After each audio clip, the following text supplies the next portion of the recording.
My name is Ben Wagner, and today I'm going to be presenting about why there should be term limits set on Supreme Court justices. So here's my table of contents, and this just kind of highlights the key points and slides I'm going to have and go over throughout this presentation. So just an introduction. So currently, Supreme Court justices serve for life. They're appointed by the president and then approved or denied by Congress. And they're originally it was meant to protect independence and avoid political influence, and that was kind of why Supreme Court justices served for life, and there was never term limits placed. But some consequences of this just include unpredictability and political manipulation that takes place, and we'll kind of go into more detail about that later on in the presentation. And as well, I'm just kind of going to go over uh, why I believe the U.S. should implement term limits and just some of the reasons why, including like improvements of fairness, just to maintain more accountability and build the trust that the public has in the Supreme Court. Negatives of serving for life is that justices can end up serving 30 to 40 years, which is a pretty long amount of time. William O. Douglas actually served from 1939 to 1975, which was 36 years, and that currently is like the record. Um, and there's so many changes that happen to the country in between, like within 36 years, that's kind of crazy to think that one person would maintain like a bench seat that entire time. And so, actually, when this rule was originally put in place, the framers of the Constitution didn't expect the lifespans to last as long as like they do currently. And that's kind of part of the reason why many people believe that there should now be term limits placed because people are living much longer than they are, so they're getting older and living to just older ages, and they might not be as fit to be in that sort of position with their ages because they're just living longer. And as well, if or when justices do actually retire, they usually do it for political reasons.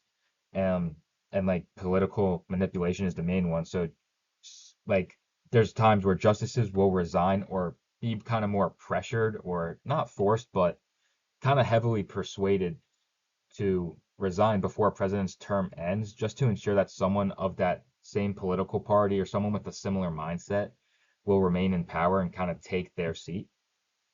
So actually an example of this was Ruth Bader Ginsburg received lots of backlash for not resigning prior to Obama leaving office. Um, and many people just kind of tried to get her to resign so that before Obama left, they could ensure that somebody similar to her with the thought process would be able to take her spot. But she decided not to, and when she died, she ended up dying during Trump's term in 2020, which led to a Republican ending up taking her seat, which led to a lot of people being upset and wishing that she had resigned, which I think is one of those things that shouldn't happen. That shouldn't really be a problem. But unfortunately, it is with having people serve for life. So just some benefits that would come with having term limits in the Supreme Court is that there would be more stability and predictable appointments. So presidents aren't going to feel as rushed in making their choices for who should fill in for a vacant spot.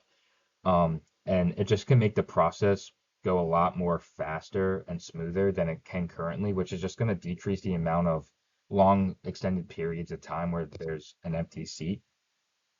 There's also going to be less political pressure placed on the justices.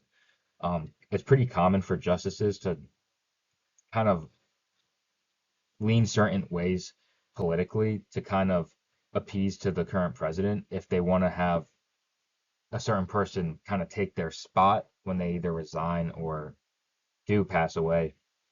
It's common for them to want someone specific and they don't really have a say in that. But if they can appease the president, then the president might feel more willing to kind of listen to them and their opinions with that. Um, and that kind of just goes under the political manipulation that you kind of want to avoid. And you also want to have judicial independence, which was what was so important and to like the Constitution when they originally decided to go against having term limits on the Supreme Court justices. And then you also just want to keep the bench updated and promote new views. Um, you just don't really want to have the same people being in there for so long, especially like how I mentioned about um, the person who was in there for 36 years. That's just a long amount of time to be in there when there's other people who could have fresh ideas and perspectives that could totally fill in for him instead. And also, there's a lot of people, the general public, that just kind of view it as being a little bit unfair with how Supreme Court appointments work. Um, and like the mostly used example of this is how Trump ended up appointing three new justices in his first term, and Jimmy Carter had zero appointments in his first and only term. So it's just one of those things where one president got to appoint three and one had zero appointments, and people just can kind of view that as being unfair. But if you did have term limits, there would be a way that each president has the same amount of appointments during their terms, and the general public would just view it as being more fair. There's actually a lot of support for term limits. In a recent study by Axios, roughly 70% of Americans said that they would be in favor of implementing term limits.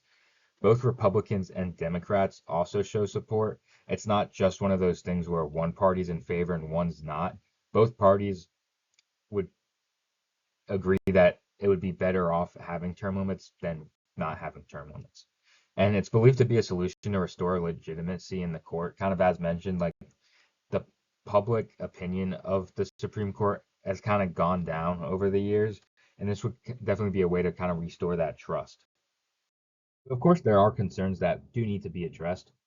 There are some people who do believe that term limits could weaken judicial independence. Now, I believe that by implementing fixed terms, there would be less political pressure placed on these justices because they're not going to be needing to worry so much about what other people think about them. And so they'll make decisions more based on what they believe is right, not so much what they believe other people expect them to vote for. And I think you'll see a lot more people kind of voting against their parties with these term limits. And that's ultimately judicial independence if they can feel comfortable enough to make those decisions. The next one would be the Constitution does promise lifetime appointments. Now, the best argument to this, because it can be really hard to go against the Constitution, and we've seen it plenty of times in the past, but the best argument is that the Constitution can be seen as being a little bit outdated in this ruling. When it was made, the lifetime expectancy was obviously much lower, and now by having people still serve for life, you run the risk of having people who aren't mentally with it, or just, again, like on the older side, that probably should just be retired in these powerful positions, and you kind of just want to stop that and prevent that from happening. And I think that's just ultimately the best argument against the Constitution in that sense. And then next, term limits can be seen as maybe adding more politics into the courts. Um, Obviously, by having scheduled terms, the presidents are still gonna appoint who they who they want, but ultimately, I think there's going to be less political fights when someone is trying to be appointed, which ultimately I think is more important because you're going to have less empty seats for longer periods of time, hopefully. And in general, I think no matter what, there's going to be politics, but you just want to kind of lower it as much as possible. And I do think by having term limits, that's going to happen. Um, Again, because if somebody wants a specific person to be in the Supreme Court and they don't win it, they don't get appointed that one year, there's always a chance that come the next term, they have a better chance of being appointed. So I think it kind of takes away the urgency that people might have to get a specific person appointed and ultimately remove politics from the court. My personal recommendation for what should be put in place with term limits is very similar to what you've probably seen already for being recommended. It's very similar to what Joe Biden actually was trying to propose back in 2022, but it's just pretty much term limits will be set to 18 years with a new seat opening every 2 years. This would allow every president to make two appointments during a single term. Obviously, if nothing like happens, like anybody resigning or um, like deaths occurring, and the president will know when the appointments occur, obviously, because they're scheduled, which is just going to remove any shock factor or surprises, which again will make the process of appointing someone new a lot quicker and just go more smoothly. And if there were to be any resignations or deaths that occur, the president will appoint just a replacement justice just to finish the remainder of the 18-year term. They're not going to reset the 18 years. It's just they're going to be there to just finish out the rest of the 18 years. So in conclusion, lifetime tenures can be seen as an unfair representation of democracy, and it's something that people have been trying to get removed for a very long period of time. Having term limits will promote fairness, legitimacy, and consistency in the court, which can be seen as being at an all-time low currently.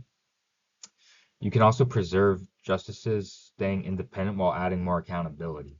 Justices can make decisions that they feel are right, not necessarily what other people feel is right, but they can also be held more accountable within their single term, which means that they're more inclined to make what they feel is the right decision. And this would all ultimately restore the trust of the public, which is also important in today's day and age. Here's my references that I used. Thank you for listening.